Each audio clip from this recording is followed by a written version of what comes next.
Next award, the National Coach of the Year. This one's This is brutal. hard. There's a No, lot of really good ones. it's impossible. I mean, Yeah. honestly, like we thought Janai Broom or Cooper Flagg was Can difficult. we give it a six-way tie? I mean, I Six got like coaches 10 names written down. I mean, I'm gonna easily. I'm gonna give let's narrow it to five first. Let's narrow it to five. Give me start. We're gonna alternate. Okay, we're gonna alternate and just give me one. Then I'm gonna agree with you or I not. always I always fight this too.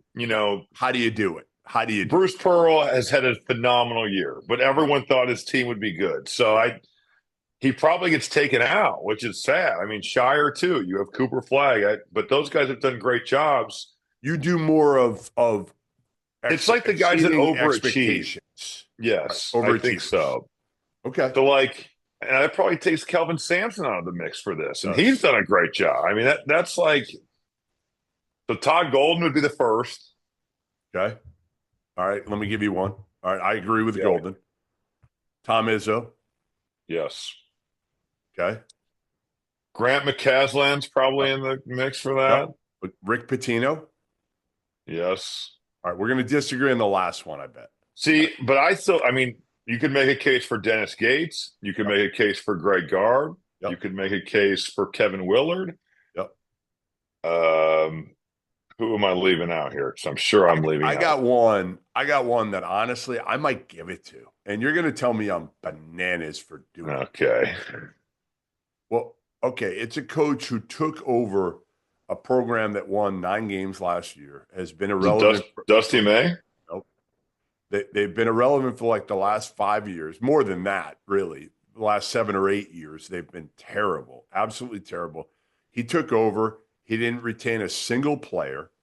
It is a very difficult school with academic restrictions on it. Oh, Vandy? Yes, Mark Byington has his team in the NCAA tournament, not firmly, but fairly firmly right now. Like they're probably a 9 or a 10 seed.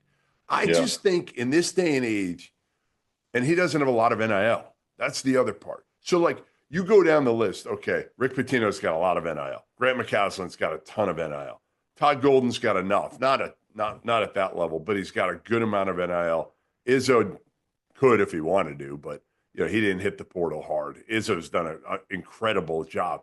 I just think what's the common denominator, all those guys, is none of those are in their first year. Mark Byington literally took over a program. They were picked last in the SEC in a league that is a monster. Yes. Yes. I mean, the fact that he's got them in the NCAA tournament, and again, look at if I read you his roster right now and where they came from. All right, I'm gonna read them to you if I can find it here. Okay, so Jason Edwards. Jason Edwards is their best player. He came from North Texas.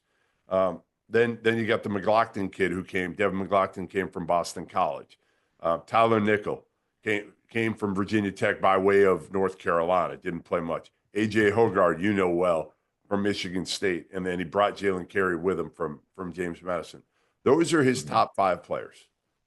Those are his top 5 players, Rob. Yeah, that's amazing. Like, I know people are going to look at me and say, you're out of your minds. You're really going to give the coach of the year and the national coach of the year to Mark Byington at Vandy. And the crazy part of that, by the way, he came from James Madison. The National Football Coach of the Year also came from James Madison, Kurt Signetti. Yeah, I know. That's crazy. Which is crazy. I'm not saying like you could make the case, but then like think about the coaches we didn't talk. I mean, like you could talk about. I mentioned Dusty May. He has 2 guys left. They're in second place in the Big Ten. Like he's done a phenomenal job. Had to totally build that thing in the portal and have a vision to say, you know what, I'm going to take 2 7-footers because I see the way that Danny Wolf can play with Vlad Golden. Like he's done a great job. Think he knew that? Do you think he knew that when he got him, or do you think he was like, you would think that if you like asked him, he'd be like, "Oh, I knew." Yeah, I feel like I don't know. I feel like this was like an experiment. Like, hey, you know what? I can get Danny Wolf. He's really good, and then I can get Vlad Golden because he's going to come with me.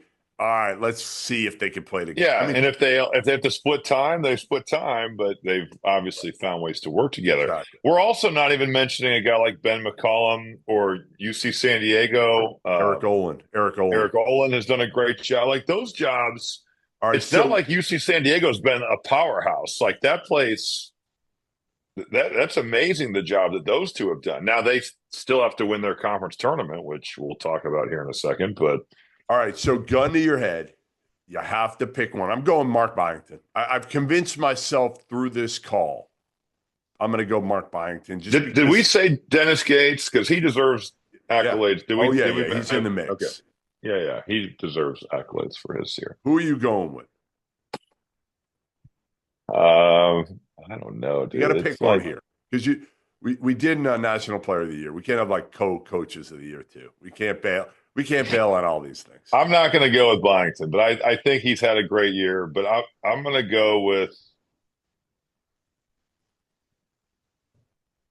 I'm going to go Grant McCaslin. I think he's done a great job in Lubbock.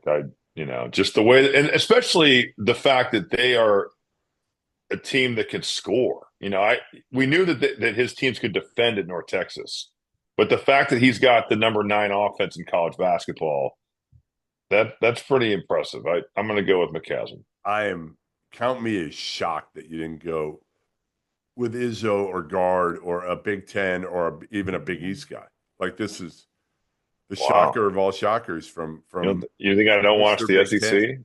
Like I just think you're Harry Big Ten here. So I did the Big East games too. I know. I said Patino. Any of those guys could win, and I would be like, "Yep, I'm with it." Yeah, I don't think there's somebody who's completely distanced themselves. I think there's so many guys in that mix, but again, I think for me, the differentiator, honestly, Rob, was NIL. And McCaslin has it. Patino has it. A lot of those guys. Izzo. That's valid. Izzo but with Izzo, I don't think that's not why they've won. They've won because they've gotten back to what they've been good at in the past, and they developed players, and they got a guy in Jace Richardson who's a beast. Yeah. That's why they've won.